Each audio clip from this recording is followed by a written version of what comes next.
evening, and welcome to Raymond James Financial's Fiscal 2025 Third Quarter Earnings Call. This call is being recorded and will be available for replay on the company's Investor Relations website. I'm Christy Waugh, Senior Vice President of Investor Relations. Thank you for joining us.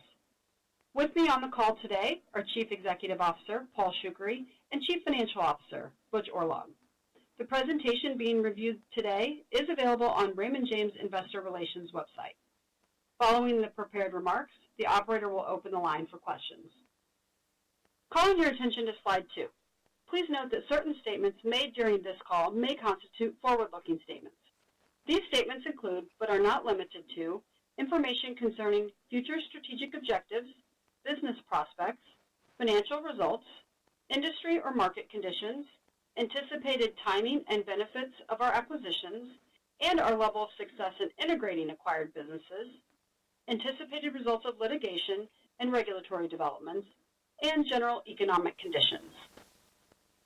In addition, words such as believes, expects, anticipates, intends, plans, estimates, projects, forecasts, and future or conditional verbs such as may, will, could, should, and would, as well as any other statement that necessarily depends on future events, are intended to identify forward-looking statements. Please note that there can be no assurance that actual results will not differ materially from those expressed in these statements. We urge you to consider the risks described in our most recent Forms 10-K and subsequent Forms 10-Q and Forms 8-K, which are available on our website. Now, I'm happy to turn the call over to CEO Paul Shoukry. Paul? Thank you, Christy. Good evening. Thank you for joining us. We are holding this call from the firm's annual Summer Development Conference in Orlando, Florida, where financial advisors in our employee channel, along with their families, come for education, networking, and activities. One of the great traditions of Raymond James and unique to our culture. I really enjoy being able to spend time and hear directly from such dedicated professionals. Our results this quarter mark the firm's 150th consecutive quarter of profitability.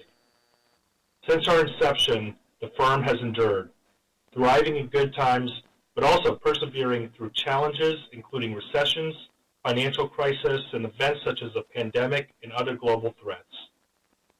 This long-term record of resilient profitability reflects the strength of our diverse and complementary businesses and our ongoing commitment to always putting clients first. As current market and macroeconomic conditions remain uncertain, we continue to adhere to strategies that have supported consistent success over the past 150 quarters, guided by our vision to be the absolute best firm for financial professionals and their clients.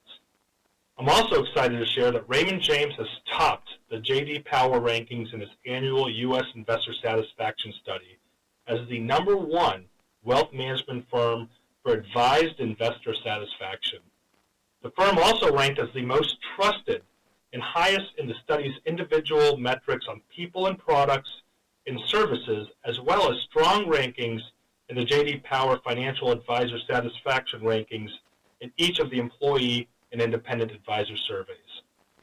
This recognition is purely a reflection of what all advisors, branch staff, and corporate associates do every day to serve clients so well. So thank you. These are well-deserved honors. Turning to our financial results for the quarter, the firm's values-based, client-focused approach continues to generate steady performance. Quarterly net revenues of $3.4 billion grew 5% over the prior year quarter. Pre-tax income of $563 million declined 13% compared to the year-ago quarter. Results this quarter included a $58 million reserve increase associated with a settlement of a legal matter related to bond underwritings for a specific issuer, sold to institutional investors between 2013 to 2015. Although the firm maintains it had strong defenses and denied any liability, given the complexity of the case and the unpredictability of litigation outcomes, we determined to resolve the long-running dispute without admission of wrongdoing. For the first 9 months of fiscal 2025, We generated record net revenues of $10.3 billion and record pre-tax income of $1.98 billion, up 10% and 5% over the first 9 months of fiscal 2024. These solid results were attributable to our diverse and complementary businesses, anchored by the Private Client Group and augmented with the Capital Markets, Asset Management, and Bank segments. Across our businesses, we have achieved consistent success retaining and recruiting financial professionals who provide high-quality advice to their clients. In the Private Client Group, we ended the quarter with a record $1.57 trillion of client assets under administration, representing year-over-year growth of 11%. Over the past 12 months, we recruited into our domestic independent contractor and employee channels financial advisors with $336 million of trailing 12 production and $52 billion of client assets at their previous firms. Including assets recruited into our RIA and Custody Services division, we recruited total client assets over the past 12 months of over $60 billion across all of our platforms. Quarterly domestic net new assets equaled $11.7 billion, representing a 3.4% annualized growth rate. We saw net new assets improve throughout the quarter, with June activity producing annualized growth in the high single-digit level. Based on our robust recruiting pipeline and strong level of commitments, we're even more optimistic about our momentum and growth over the coming quarters. Our best of both worlds value proposition, where we offer a unique combination of an advisor and client-focused culture coupled with leading technology and solutions, continues to resonate with advisors across all of our affiliation options. Additionally, our strong balance sheet and commitment to independence is increasingly becoming a differentiator as well. To continue retaining and attracting the best advisors, we are continuing to make investments in our platforms and offerings. For example, in the private wealth space, we remain focused on providing education, training, accreditation, and enhanced capabilities and product solutions to allow advisors to meet the needs of their most sophisticated clients. About 370 advisors have completed or are enrolled in our Private Wealth Advisor Program, which continues to attract strong interest from advisors due to its client benefits and contribution to business growth. We also continue to invest in technology, including AI, to drive continued operational efficiencies and improve advisors' productive capacity. We are making investments to automate and streamline processes, which in turn frees up associates and advisors to do what they do best, which is to engage human to human and deepen relationships, add more value, and importantly, have more capacity to grow their businesses by attracting new clients.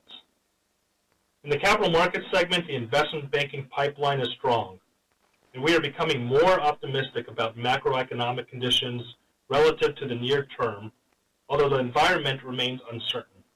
However, we are confident that we are well positioned with motivated buyers and sellers along with deep expertise across the industries we cover whenever the market does become more conducive. We remain committed to enhancing the platform by broadening and deepening its capabilities, whether through strategic hiring or acquisitions. In the asset management segment, net inflows into managed fee-based programs in the Private Client Group were strong during the quarter, annualizing at nearly 5%, and reflecting the complementary impact of our successful recruiting efforts. In the bank segment, loans ended the quarter at a record $49.8 billion, primarily reflecting strong growth in securities-based lending balances. Yet another synergistic impact from our growing Private Client Group business, as we are able to deploy our strong balance sheet in support of our clients. Importantly, the credit quality of the loan portfolio remains strong. Turning to capital deployment, our long-standing priorities have remained unchanged, and that starts with investing in growth. First, organically and complemented with strategic acquisitions. We continue to pursue acquisition opportunities that meet our criteria of being a strong cultural fit, a good strategic fit, and at valuations that would generate attractive returns for our shareholders. During the quarter, we repurchased $451 million of common stock at an average share price of $137. Year to date, we have returned capital of over $1 billion through common dividends and share repurchases. As previously discussed in recent quarters, the capital deployment plan is to repurchase shares on a consistent basis throughout the quarter, with total amounts expected to be similar to the fiscal third quarter. This approach is expected to maintain capital liquidity levels, which provide ample capacity to fund organic growth initiatives and execute future acquisitions. Now, I'll turn the call over to our CFO, Butch Orlog, to review our financial results in detail. Butch? Thank you, Paul. I'll begin on slide 6.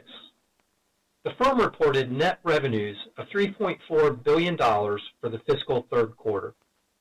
Net income available to common shareholders was $435 million, with earnings per diluted share of $2.12.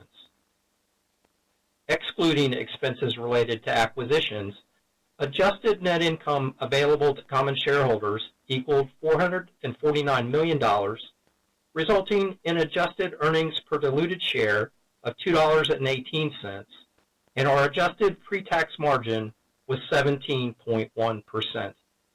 We generated annualized return on common equity of 14.3%, and annualized adjusted return on tangible common equity of 17.2%. Solid results for the quarter, particularly given our conservative capital base.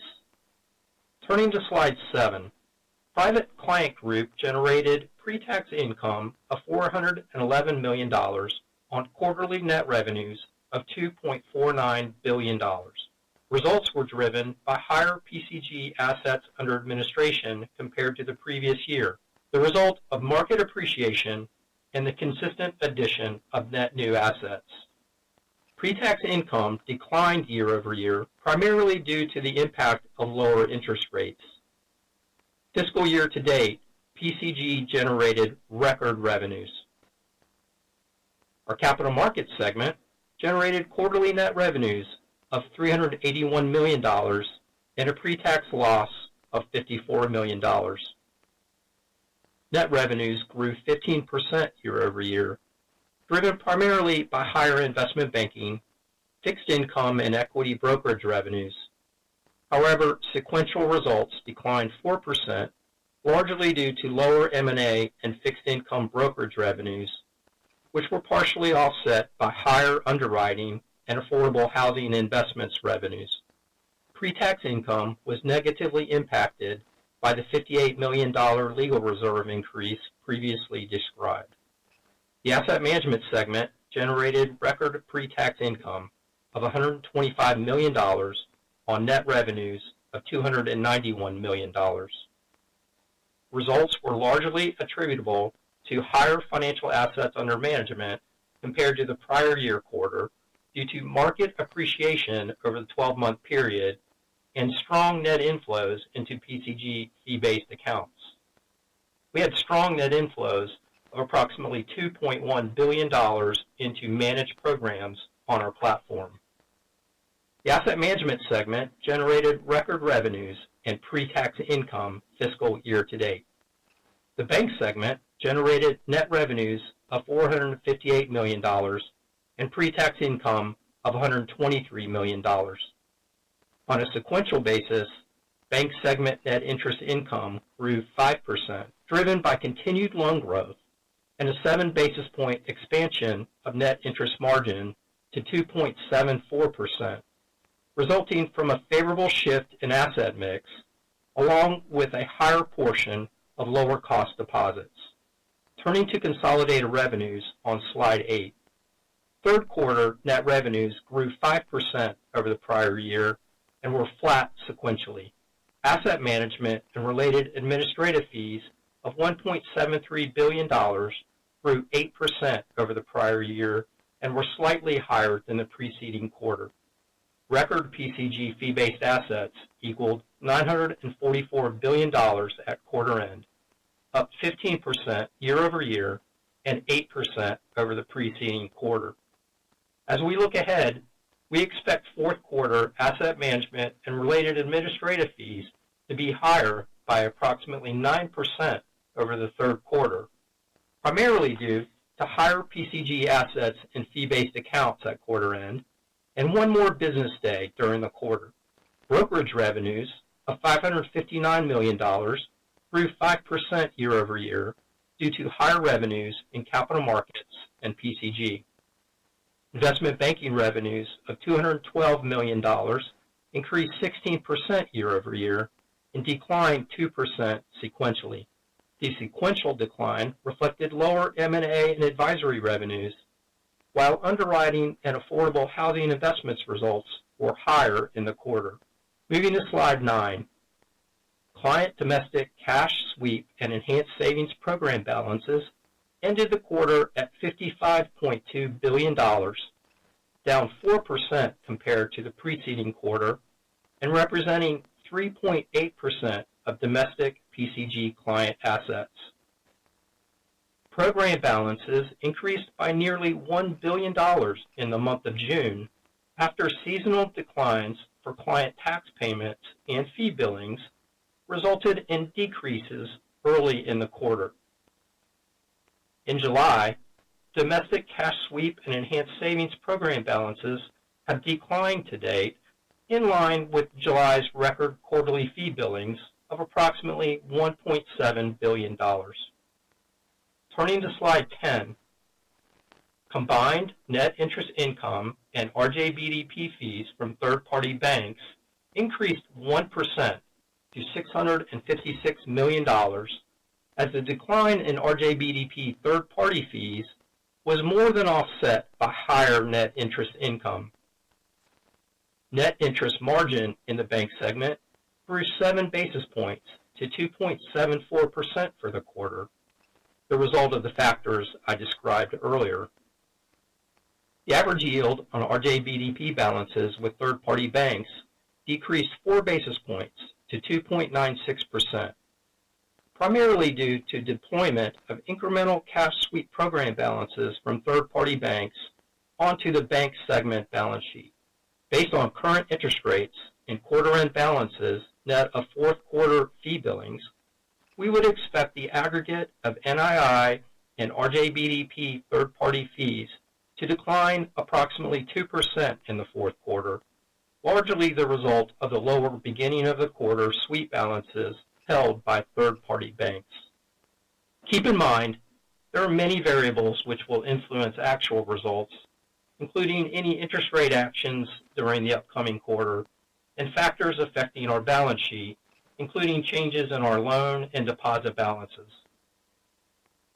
Turning to consolidated expenses on slide 11, compensation expense was $2.2 billion, and the total compensation ratio for the quarter was 64.8%.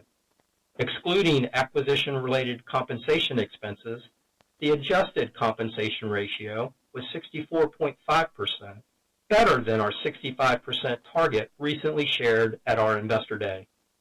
A good result, especially in a challenging capital markets environment. Non-compensation expenses of $633 million increased 20% sequentially.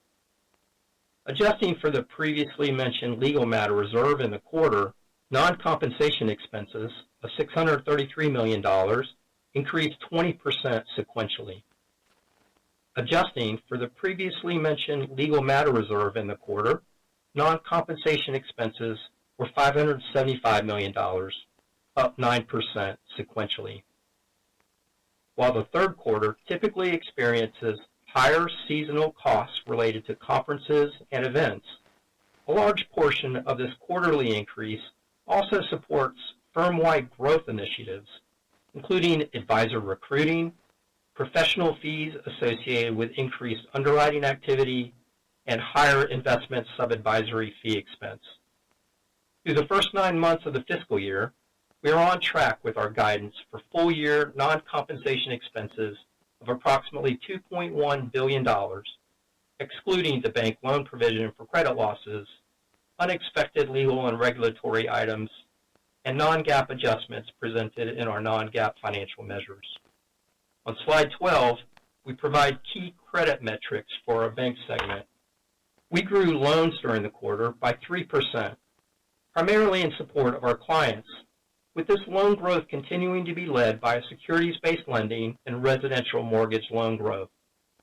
These two loan categories represent well over half of our total loan book, reflecting 36% and 20% of the total. The credit quality of the loan portfolio remains strong. Criticized loans as a percentage of total loans held for investment were stable at 1.14% at quarter end, and non-performing assets remained low at 34 basis points of bank segment assets. The bank loan allowance for credit losses as a percentage of total loans held for investment ended the quarter at 93 basis points, consistent with the prior quarter level. The bank loan allowance for credit losses on corporate loans as a percent of corporate loans held for investment was 1.96%. We believe the total allowance represents an appropriate reserve, but we continue to closely monitor economic factors that may affect our loan portfolios. Slide 13 shows the pre-tax margin trend over the past 5 quarters, which demonstrates the resilience of our diverse business mix and its ability to consistently deliver strong margins. Adjusting for the legal matter reserve impacting the quarter, as well as acquisition-related expenses, our pre-tax margin would be approximately 19%, slightly below our target of 20% adjusted pre-tax margin, largely due to the challenging capital markets environment. We remain committed to investing to support growth across the business while maintaining discipline over controllable expenses. On slide 14, at quarter end, our total assets were $84.8 billion, a 2% sequential increase, resulting primarily from loan growth. Liquidity and capital each remain very strong. RJF corporate cash at the parent ended the quarter at approximately $2.3 billion, well above our $1.2 billion target, with a Tier 1 leverage ratio of 13.1% and a total capital ratio of 24.3%. We remain well above regulatory requirements. Our capital levels provide significant flexibility to continue being opportunistic in our pursuit of strategic acquisitions and to invest in organic growth. The effective tax rate for the quarter was 22.6%, reflecting the favorable impact of non-taxable corporate-owned life insurance gains that arose during the quarter. For the fiscal year 2025, we estimate our effective tax rate for the year to be approximately 24%. Slide 15 provides a summary of our capital actions over the past 5 quarters. We returned over $550 million of capital to shareholders during the quarter, and nearly $1.8 billion over the past 5 quarters, through either common dividends paid or share repurchases. We remain committed over the long term to operate our businesses at capital levels in line with our stated targets. I'll now turn the call back to Paul for some final remarks. As we enter the fourth quarter, we are encouraged by the strong tailwinds arising from fee-based assets up 8%, net loans higher by 3%, and strong pipelines for growth across our businesses. Our advisor recruiting pipeline is growing significantly across all of our affiliation options, a testament to our unique culture and robust platform that is resonating with advisors. We are laser-focused on providing a seamless transition as advisors affiliate with our platform, while importantly maintaining excellent service levels to existing advisors and their clients.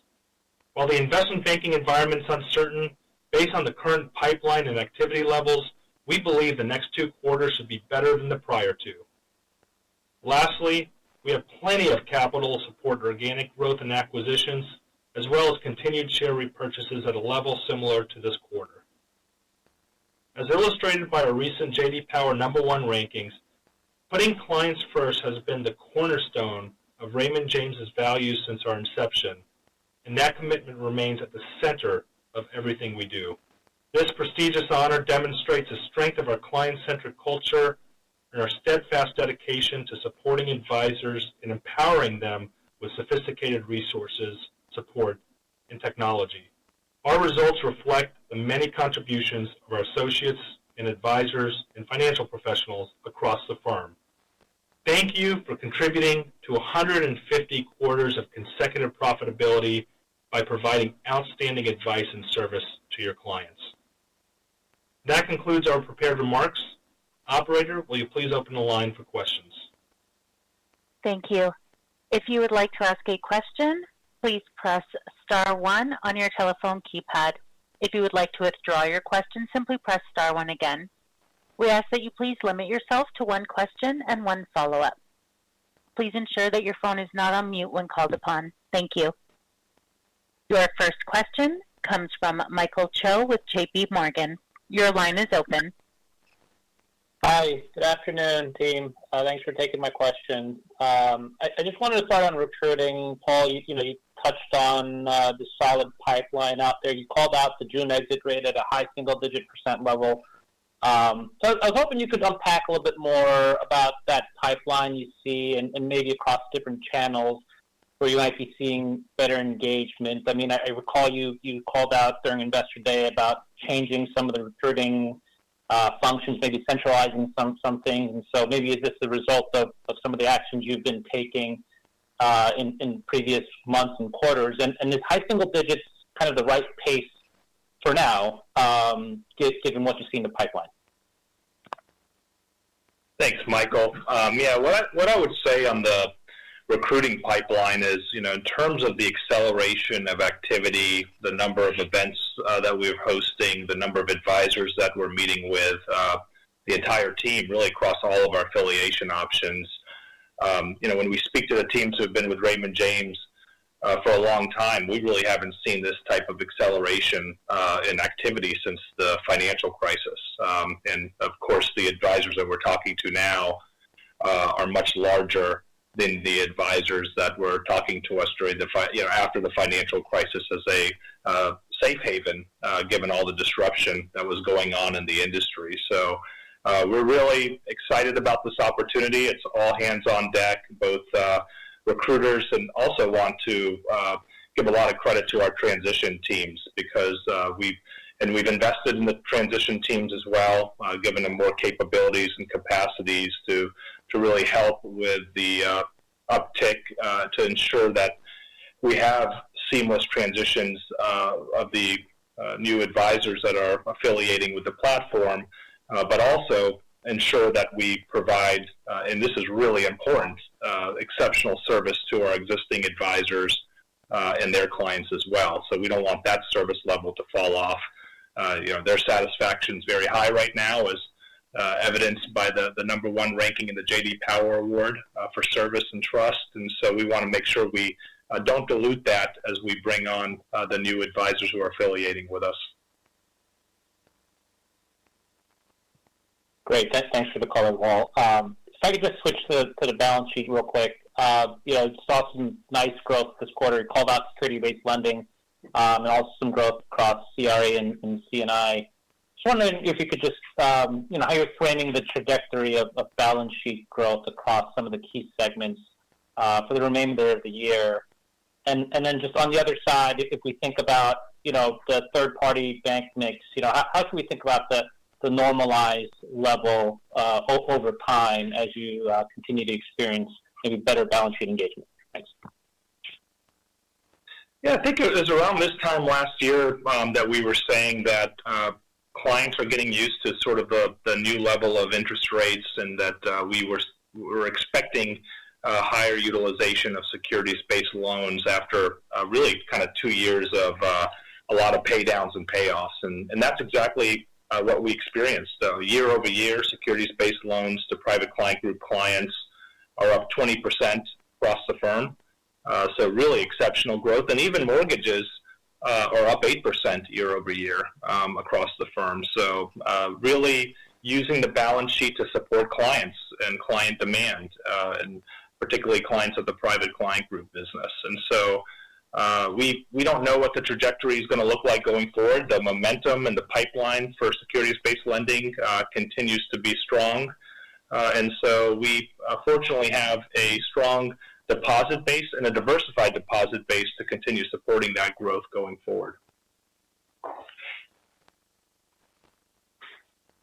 The next question comes from Dan Fannon with Jefferies. Your line is open. Great, thank you. One more on just organic growth. So Paul, your comments, this quarter seem, a little bit more bullish, but generally consistent with what we've heard for the last few quarters. But yet the NNA, both on a dollar basis and on a percentage growth basis, is still below where you were last year and other periods. So what is the disconnect, or could you talk to what maybe the negatives are that are maybe drawing down the overall growth levels?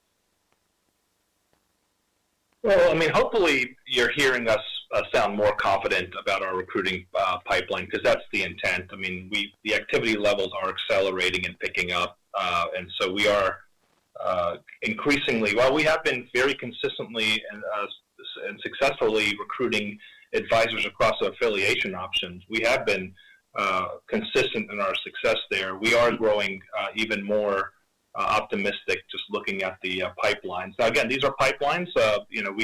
We don't count our eggs until they hatch, and so we have to convert the pipeline, and so we'll look at that. And as a reminder, once the new advisor affiliates with the firm, there is a lag in terms of when that shows up into NNA, because then they have to bring over their clients and they have to bring over their assets. So it's not a just-in-time impact to NNA. From the time we feel good about a pipeline to the time we see it in NNA, it could be 3, 6, 9 months, just depending on how quickly that pipeline is converting. We are still seeing pressure on the existing advisor base, private equity. We always say with the roll-ups, in the absence of a value proposition, they compete with big checks. And so while we're seeing that moderate a bit, as I think some of the valuations have just gotten so lofty that I think across the industry, a lot of the participants are questioning the valuations and the prices that these private equity-backed roll-ups are paying for certain advisors. I think some firms are taking breathers, but there's still a handful of aggressive firms out there. And from time to time, that is disruptive, particularly in the independent channel. But aside from that, retention, morale, service levels, satisfaction levels have been very good, and our pipeline continues to accelerate. Great, that's helpful. And then as my follow-up, just within brokerage, can you talk about the fixed income outlook and what type of environment is best for that business to really accelerate?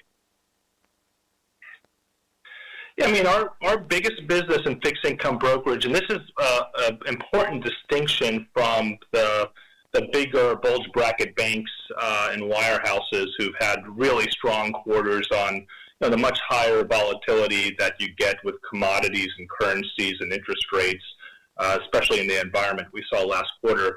We're really not heavily engaged in those higher volatility segments within fixed income. We're really serving our biggest client base in the fixed income business, our depositories, banks and credit unions, helping them manage their securities portfolio. So an environment where they're deposit rich and there's a lack of loan demand and an opportunity to earn more by investing in securities out on the spread on the curve is an environment that's most conducive for us in fixed income. When there's spread volatility, that helps our SumRidge business. That technology-enabled business is really driven more on spread volatility, and spreads have been actually fairly tight and resilient, and so we haven't seen the volatility that you may expect given sort of the macro uncertainty surrounding it.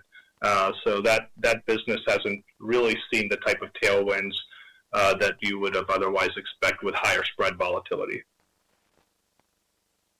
Great, thank you.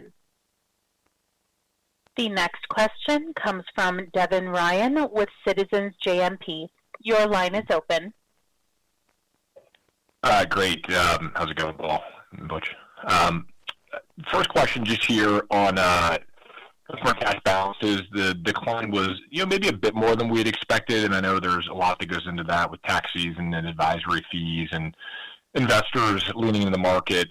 But, it's a bit difficult from the outside to parse through kind of what's cash sorting versus other trends. So just be good to get an update on what you're seeing around your client behavior there, maybe what you've seen through July, if you can share that. And then also just what you're expecting in the back half of the year, just given what you talked about with kind of accelerating organic growth. So, how much that could help for kind of rebuilding some of that transactional cash. Thanks. Yeah, I'll let Butch speak to the cash movements, particularly in the quarter. What I would say is you're right. The pipeline, as it converts, as new advisors bring on new clients with new assets, that should be, all else being equal, a tailwind to our cash balances. And before turning it over to Butch to talk about the quarterly change in cash balances, what I would do is kind of step back first and look at the year-over-year change in sweep balances, which have been pretty resilient. It's been almost flat year-over-year at right around $42 billion for the sweep balances. So as we said maybe a year and a half ago, we feel like cash balances are relatively stable. We're not ready to declare victory on that until we actually start seeing growth in those balances. And to your point, as Butch will talk about, that wasn't the case this quarter. Butch? Yeah, thanks, Devin. As we talked about on last quarter's call, that there's a seasonal element to cash balances in this quarter. Client tax payments, and especially in the month of April, typically have an adverse effect on client balances in the short run. And so we certainly experienced that as well as the industry at large. And what we've seen in the month of June, and we're encouraged by the month of June, is what we've seen is $1 billion of growth in the balances that occurred in the month of June, as those seasonal factors reverse. And so we're hopeful that portends a positive trend for the balances upcoming in the fourth quarter. But as Paul mentioned, when you look at those balance levels on a year-over-year basis, I mean, there's continues to be relative stability in those balances year-over-year. Thank you. Great color there. And then as my follow-up, I caught the press release on, in the Canadian business, you recently announced what you framed as a significant investment in F&Z to accelerate the digital transformation of the wealth management infrastructure and then elevate the advisor and client experience nationwide. And so I appreciate Canada is a smaller piece of Raymond James today, and maybe the word significant was relative to the Canadian platform, but did get my attention. So just love to kind of get a sense of if you can, kind of the sizing and strategy of that investment. And just more broadly, in this world where outright acquisitions in the space have been really competitive and maybe pricey, could we see more of these strategic investments as maybe an outlet for excess capital? Thanks. Yeah, we've been in the Canadian market for a very long time, and it's certainly an important market for us, particularly in wealth management, but also in capital markets. And we have a profitable business in wealth management. It generates a good profitability, and we have a best of both worlds value proposition in Canada that's very similar to the value proposition that we have in the U.S., where we're competing against the big six banks up there, and we offer a more advisor-centric culture and all the capabilities that the advisors that are most of them come from those banks have become accustomed to having. And so that value proposition resonates up in Canada. It's a very attractive market for us. It's one that we're committed to, and we're going to continue just like we do in the U.S. and in the UK to continue to invest in their resources. The press release mentioned a new technology system for them that we're really excited about, and the advisors there are excited about as well. So it'll just continue to be, and we look for acquisitions in the Canadian market as well. There's not as many, it's not as fragmented as the U.S., although the U.S. is becoming a lot less fragmented too. But we would be, if we find a firm up in Canada on the wealth side that's a good cultural fit, strategic fit, and at a price that makes sense, we would welcome inviting him to the Raymond James family. Okay, that's great. Thank you. The next question comes from Kyle Voigt of KBW. Your line is open. Hi, good evening. So it sounds like some positive momentum on the recruiting side. Paul, you mentioned some easing dynamics very recently of maybe some firms in the industry taking breathers on transition assistance rates or recruiting packages. But just curious how you would describe the current environment, competitive environment, even after that easing versus where we've been over the past, year or two. And then also wondering if you could comment on whether Raymond James has changed anything in terms of how it's approaching recruiting packages in recent periods.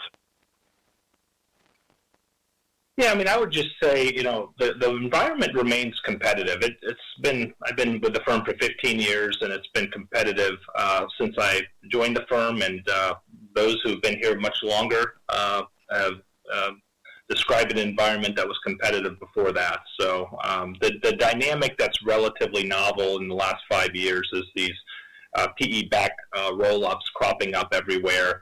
And, over the last 3 years in particular, they've been extremely aggressive and, trading and paying at higher and higher multiples. And I think they're getting to the point now, somewhat of a inflection point, I think, in that business where they're trying to figure out what's next. How much higher can those multiples go, especially when you compare them to public company multiples. I mean, it's significantly higher in many cases than public company multiples. So I think they're looking at what's next. Is there a public market for that type of multiple? Are there strategic buyers for that type of multiple? Is there another private equity buyer or continuation fund? And so that's just, I think, surfacing those type of questions. But I don't want to overstate the impact that's having on the competitive environment because, again, it only takes 2 or 3 firms that are earlier in their stage of deploying their capital that they've already raised to keep that competitive environment, sort of frothy. And so it's still a competitive environment out there. But I do think that the tone that I'm hearing is a little bit different from some of those roll-up firms than maybe it was a year or 2 ago. That's very helpful. Maybe just staying on the recruiting topic and just regarding your earlier comments about the largest acceleration in activity since the financial crisis, do you think this is an industry-wide dynamic where you'd expect to see overall industry-wide churn levels increase over the next 12 months? Or do you think it's more idiosyncratic or something about Raymond James's positioning in the market currently that's made the platform more attractive and it has caused you to see this acceleration recently? No, there's certainly been M&A-driven catalysts, particularly on the independent side of the business that, as you all are well aware of. And so I think that, again, the success that we're having, though, is not concentrated only, from that particular catalyst. We're seeing success from a lot of different firms across our affiliation options. But that catalyst certainly has led to or contributed to the acceleration in our recruiting pipeline and our recruiting activity. Great, thank you. The next question comes from Bill Katz of TD Cowen. Your line is open. Great. Good evening, everybody, and thank you for taking the questions. Maybe sticking on just sort of the dynamic of accelerating financial advisor and net new asset growth. I was wondering, could you talk a little bit about, does that have any structural impact on your comp ratio? And also, I was wondering, with the assets that are coming in, given that the teams are larger, does that have any kind of adverse impact on the client cash as a percentage of those assets that are coming in the door? I would say, again, we have over $1.6 trillion of client assets. So for anything to really make a meaningful change to any of these firm-wide ratios, it would have to be really substantial. So I would say it would be more of a glide path than a sudden change in any of the ratios across the board with what we're talking about, just given the size of the base and the magnitude of what you'd have to bring on to move the needle, given the size of the base. Okay, and just as my follow-up, thank you for that. Just from a big picture down, at your investor day, you were pretty rigid in terms of looking at the market and saying it seemed a little heavy from an M&A perspective, from pricing. You could seemingly pass on a few things. Wondering if you could update us on your thoughts about how the strategic backdrop is looking from an M&A perspective and where you might be most focused. Thank you. Yeah, we continue to stay very, very busy in our corporate development function, and so we're developing relationships across the spectrum in terms of early inning relationships to more advanced discussions around potential opportunities. And so we would just continue to look for opportunities. Our biggest business is private client, and we envision that 5, 10, 15 years from now, that will still be our biggest business. So that is, in terms of targets, where we would look for acquisitions first, but also, capital markets and asset management. I think the bank, we already have 2 charters, and so, and we have 1 branch and 2 ATMs across those 2 charters. So we have really a utility bank to serve clients and not a brick and mortar type business structure there. And so, we would continue to remain active across all of our businesses and develop relationships again across the spectrum, from early discussions, preliminary discussions, to more advanced discussions. But most importantly, we're not going to do a deal to just do a deal. It has to meet our 3 criteria. First, being a good cultural fit. No matter how good the revenues and profits are, if it's not a good cultural fit, it's not going to work in our business. And if it's a good cultural fit, then it has to be a good strategic fit where 1 + 1 gives us a chance of being more than 2, where we make them better and they make us better. In our history of acquisitions, we've always tried to retain the management team, and we have a great track record of doing that. Our public finance and fixed income business is still run by the leaders that came over from Morgan Keegan back in 2012, for example. And so we want to be better after the acquisition, not just add assets or revenues. And then finally, if those first 2 boxes are checked, then the valuation has to make sense for us and it has to make sense to the selling party. And so we're going to remain disciplined in that regard. Thank you. The next question comes from Alex Blostein with Goldman Sachs. Your line is open. Hey, good afternoon. Thank you. I wanted to ask you guys a question around just the margins in the quarter, but also the targets, and sort of relay that back to your capital markets commentary from early in the call. So 19% for the quarter, as you mentioned, it's running a little bit below the 20% target that you guys are shooting for. Is the pipeline in banking, what you're seeing right now and stuff that's sort of tangible enough to get you guys into that 20+% pre-tax margin goal that you outlined at the Investor Day? Yeah,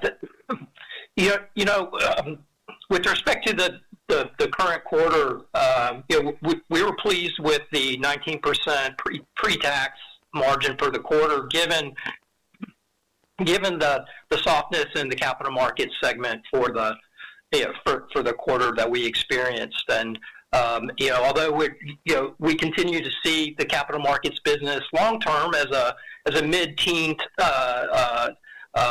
margin type of business, we do continue to expect to be able to achieve that, and just with improvement in the capital markets environment, it would foretell well for us to be able to deliver on that pre-tax margin target of 20% that we shared at Investor Day.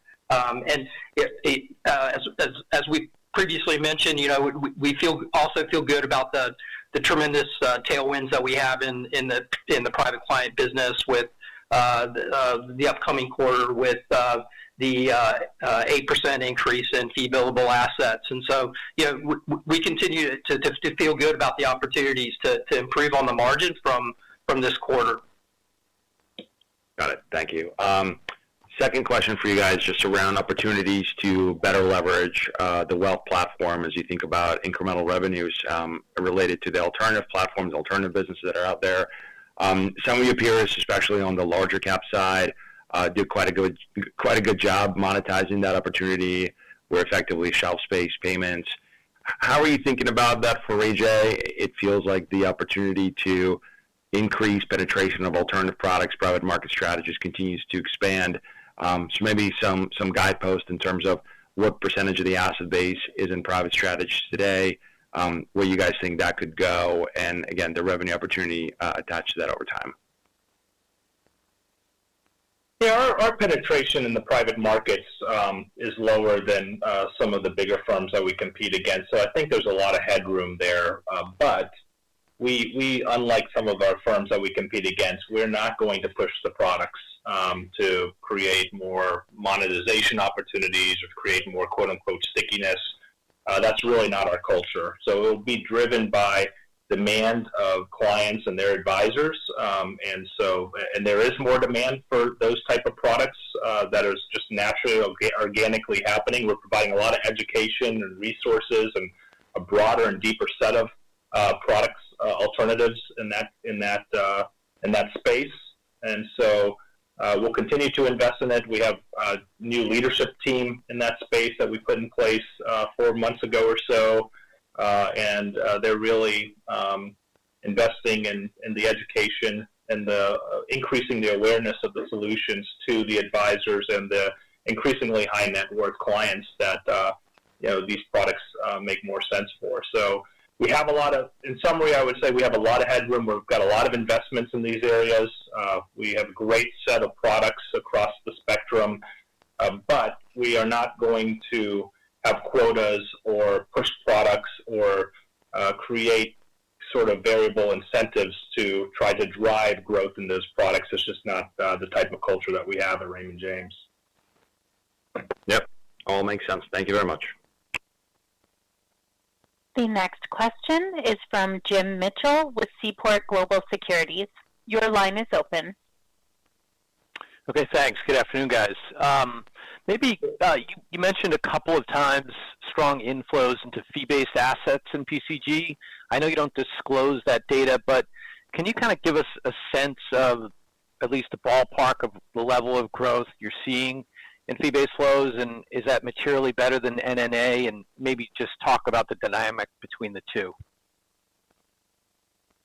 Yeah, I mean, the fee-based flows have been stronger than the overall flows, and you see that with just the level of client assets. Right. I mean, overall, if you look year over year, client assets under administration overall for the firm have grown at 11%, where fee-based assets have grown 15%.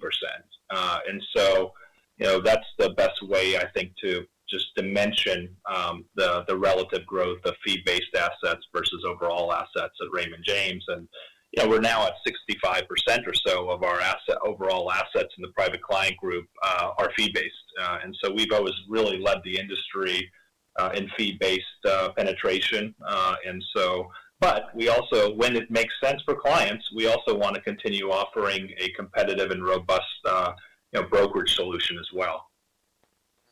So you don't think it's like a difference in client mix, that sort of gap between the two is really organic growth and fee-based being a couple hundred basis points higher than NNA growth? Well, I mean, advisors over a long period of time have been shifting their business to more fee-based business and advisory-based relationships. But, a lot of clients have both a fee-based account and a commission-based account because they have assets that have different objectives and priorities around them. And some of those assets may be better invested in a brokerage account, and some of those assets may be better invested in a advisory relationship in a fee-based account. So it's not that any advisor, any client just does one or the other. It's a mix, and it's really driven by what is best for clients. Yep, all fair. So just maybe a follow-up on the recruiting pipeline. Is it pretty broad-based across all affiliation options, or is it more concentrated in one specific segment? No, I would say we're seeing good success, across all of our affiliation options. There's certainly the acceleration rate within the independent channel is probably higher, but we're still seeing very good success in the employee affiliation option and the independent RIA option as well. Okay, great. Thanks. Your final question comes from Michael Cyprys of Morgan Stanley. Your line is open. Great. Thanks for taking the question. Just on the investment banking side, I think you mentioned that you expect the next 2 quarters to be better than the prior 2 quarters. So just curious if you could elaborate a bit on what you're seeing, how the magnitude of pipelines has evolved, and what you're seeing from an environmental standpoint supporting your confidence versus, say, a month and a half ago at your Investor Day. Yeah, I think there was just an immediate, and this was an industry-wide statement, not just specific to Raymond James, but I think across the industry, in early April, there was a lot of shock with just the tariff discussions and the magnitude and the breadth of the tariffs, and people not really understanding exactly how that will pan out. And so as time has passed, as deals have been struck by the administration, as the administration has pivoted on deadlines and shown a willingness to negotiate with the countries and come to a good, overall, hopefully positive solution. I think the shock that we had in early April has not fully worn off, and again, we could be shocked again tomorrow. Who knows? But certainly the market sentiment now is more positive than it was in early April. And there's a lot of pent-up demand, and there has been for several months now because of 2 years of really lackluster investment banking business across the industry. We have a lot of motivated buyers and sellers, particularly private equity sponsors, which represent 60% of our M&A activity in any given quarter a year, roughly 60%. And so they have companies that are sort of beyond their original timelines in terms of being sold out of the portfolio so they can distribute capital back to their LPs. And then they also have, on the buyer side, they have capital that needs to be deployed. So there's a lot of pent-up demand, and I think as there's more certainty and less shock in the system, and more certainty around tax reform, which was successfully implemented, and the tariff reform, and now maybe around the interest rates to some extent. As long as there's certainty around those things, no matter what the outcome is, I think there'll be a better environment for that pipeline to convert to realizations. Great. And then just as a follow-up question, more bigger picture, just curious if you could just give us a little bit of an update, thoughts around digital asset, stablecoin strategy, how you're seeing the opportunities for Raymond James. What steps might we see you guys take, say, over the next 12 months as it continues to garner more attention across the marketplace?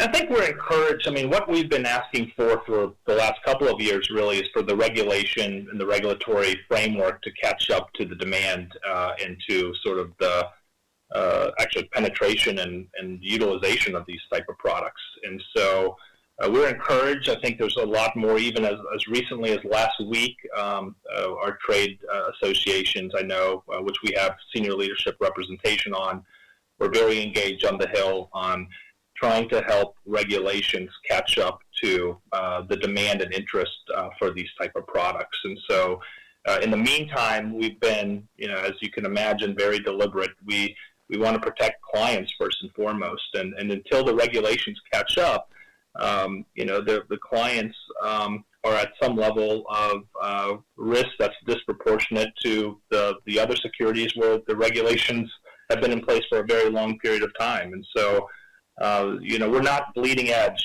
on these type of products, but we are monitoring them very closely. We have teams that are focused on understanding what other competitors are doing and what's available and what's not yet available, what may be available. So we're studying it very closely and trying to be as responsive as we possibly can to our advisors and their clients. Great, thank you.